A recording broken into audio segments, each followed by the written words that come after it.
Hey guys, welcome back to another part. In the last one, we sculpted the landscape and painted it a little bit more.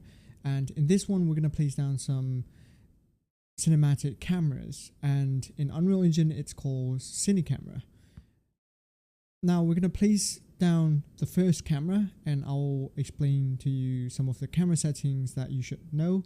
And I'll also show you a cool two-panel UI trick to view the composition as well as do the level as you are viewing the camera.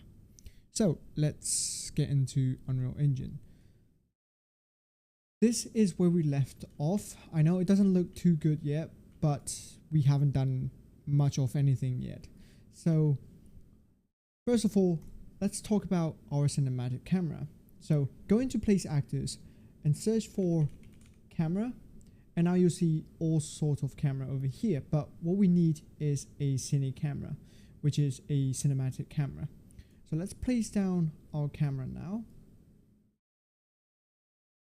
and then let's rotate this. As you can see on the right hand side, you can view this camera live, and you can pin this over here as well, so it will always stay there even if you click away. But if you unpin this, if you click away, it's going to go away. But the little icon, I don't really like it. So a neat trick is to go into this 3 dashes or whatever over here, and then go into layout and choose 2 panes. Now we have 2 panes. Now in this one, we're going to go into that one again, and we're going to,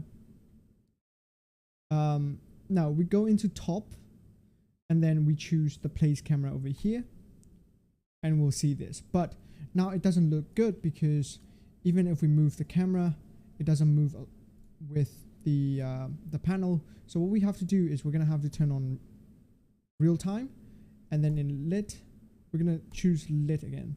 Therefore, we are viewing the exact thing that is happening within the camera. So let's place down our camera somewhere around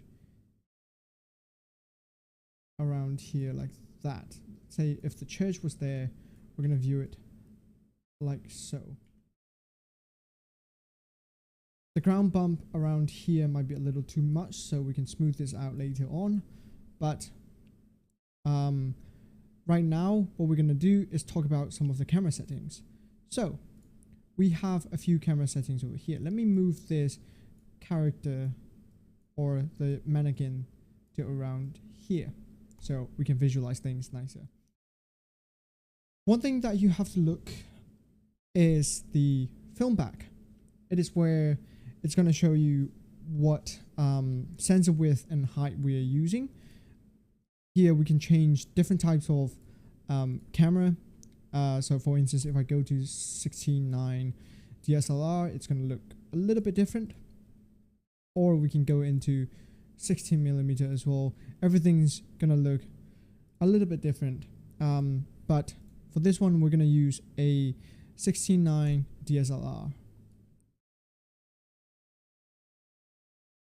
Another one is we have focus.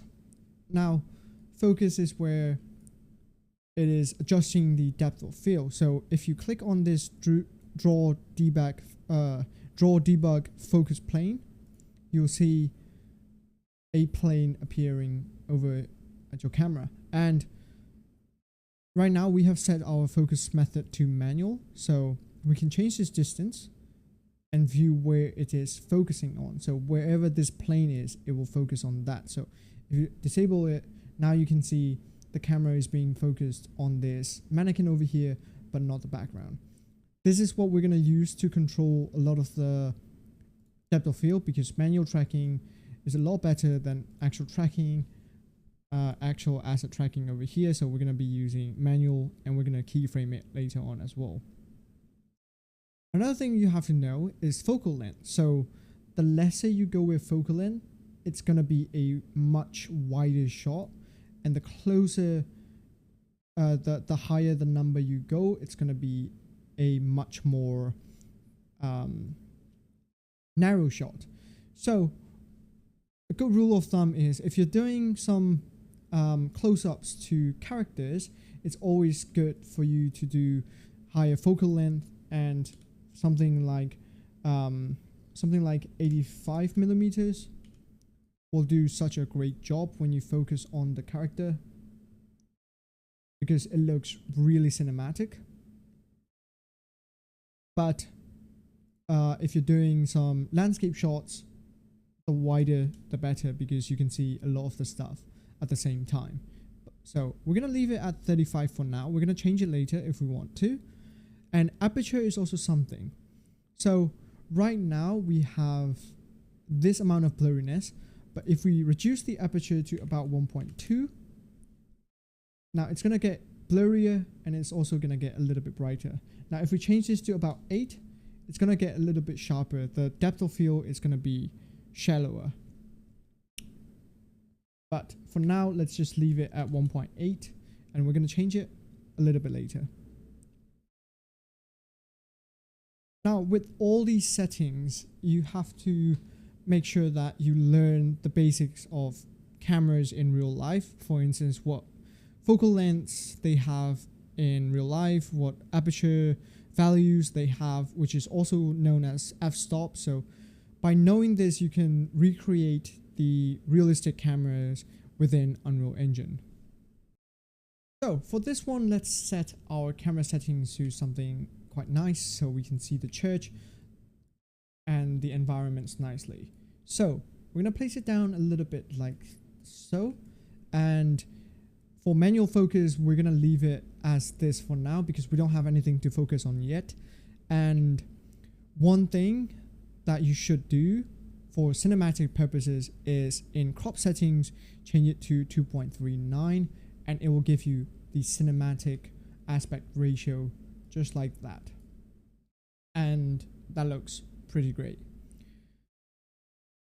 So in focal length, maybe we can change this to about 15 millimeters. Now that's going to be a little bit too wide, so let's revert it back to 35, and let's work with this for now. Now sometimes when you're working on a level, you might accidentally click on this panel and move your camera around. So if you don't want that to happen, you can click on your camera, right click this, transform, and lock actor movement. So you cannot move this camera anymore. Now let's organize this a little bit better, and let's call this cam and sequence. So cam and seq, and we're gonna group this landscape as well to landscape, and we're gonna leave this guy alone, and we can even duplicate this so that we have more reference. So right now what I notice is that this ground is a little bit too bumpy here, so let's smooth this out. So what we have learned in the last section, we're going to use sculpt, lower the tool strength and brush size. Then you can look at this camera now to see where you're sculpting. Just dip this a little.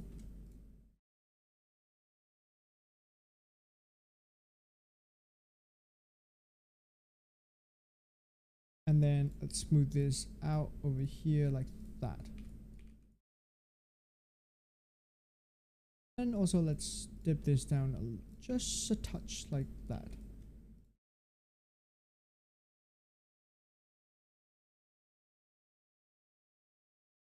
Now that looks okay. So in the next part, we're going to be placing down our first asset that we have modeled together. And then we're going to place down a few more assets. So I'll see you in the next part.